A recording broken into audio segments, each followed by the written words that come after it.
Andrew sat alone at the table, reflecting on the life-altering events that had unfolded before him.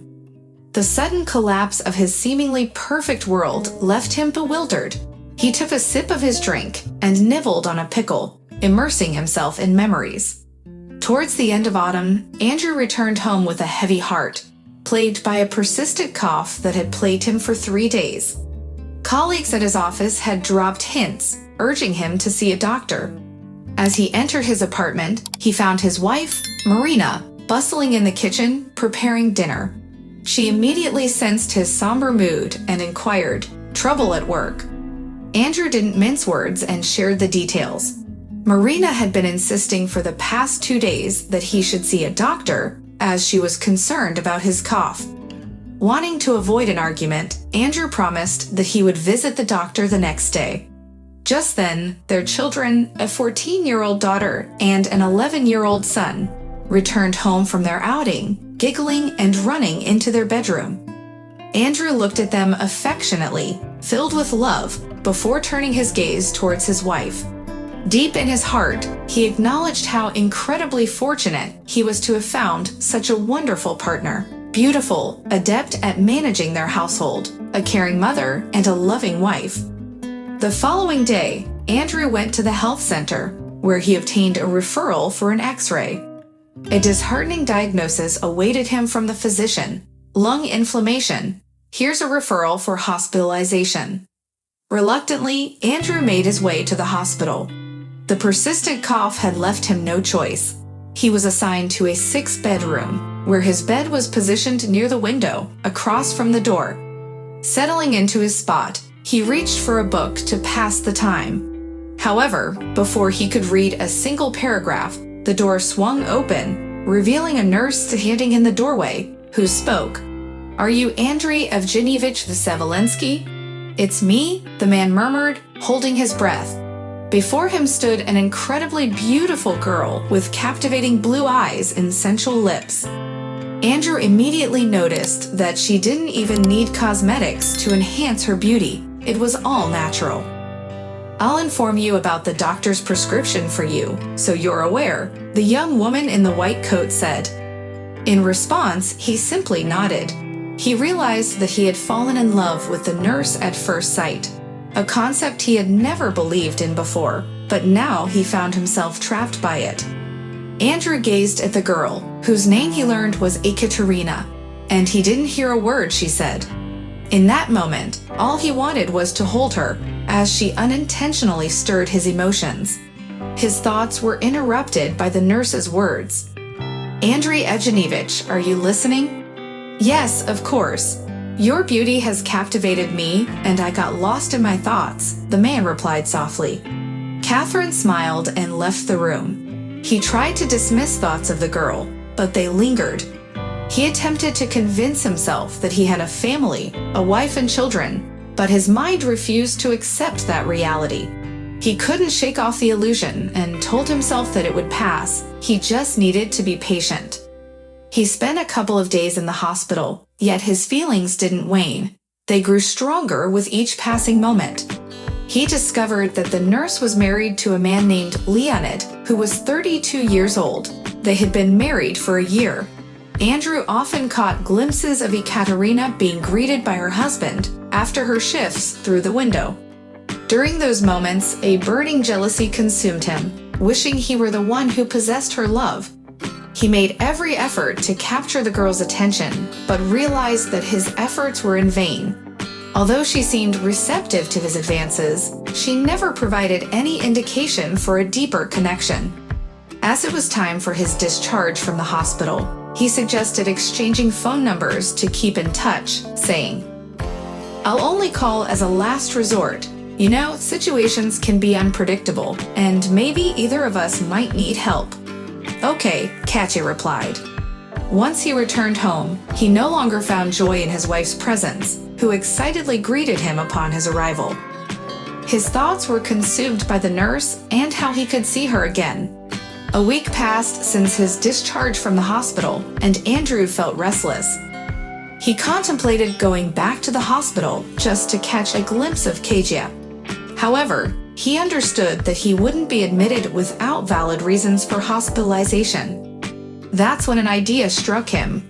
Andrew realized that he couldn't extinguish the consuming feeling he had for the girl, so he decided to take a desperate measure. He called Katya and said, "Hi, I hope you recognize my voice. It's the former patient from room 38. Well, here's the thing. I need injections. I'm asking for your help." "But you just got out of the hospital, didn't you? What does that have to do with me? You can get injections at the clinic," the young woman responded. "You're right, but I would like you to administer them. I know it sounds strange, but I'm begging you to do it, and I'll compensate you for the trouble," he pleaded. "All right," Katya agreed. Andrew meticulously planned everything, taking unpaid leave from work and informing Katya of the specific time to come over, when his wife would be absent and the children at school. He didn't consider his actions despicable. His mind was completely consumed by the nurse with the enchanting cornflower eyes. At the appointed hour, Katya arrived, oblivious to the trap that awaited her. The owner of the apartment greeted her, wordlessly pulling her into an embrace and showering her with kisses. At first, the girl froze, unable to comprehend the situation, but then she began to struggle and scream. Yet it seemed as if Andrew didn't hear anything.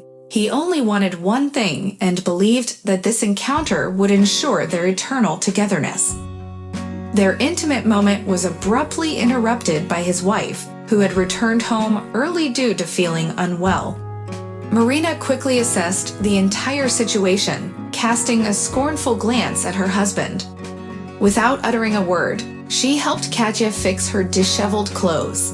As soon as the girl fled out the door, Marina muttered under her breath, "No need for explanations. It's over. I'll file for divorce myself," and she proceeded to gather her belongings. In that moment, the realization dawned upon her as to why her husband had grown distant recently, but she no longer cared. Her mind was made up. Now Andrew sat alone, pondering why everything had unfolded in this manner. He placed the blame solely on Katya, believing that it was her very presence that had ensnared his heart. He also couldn't fathom why his wife couldn't understand him, why she couldn't handle the situation, and instead chose to leave with the children. Andrew struggled to comprehend it all and convinced himself that he was merely a victim of circumstances.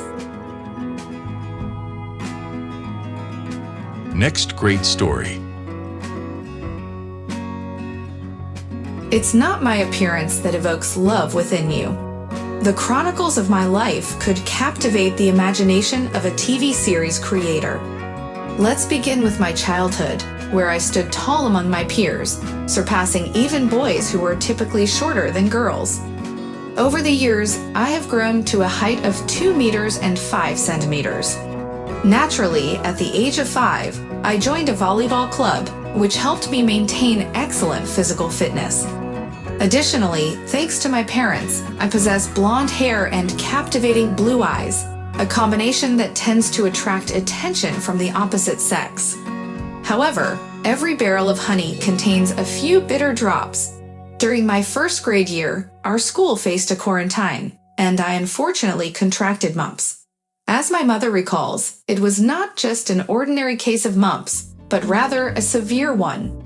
Consequently, my body suffered greatly.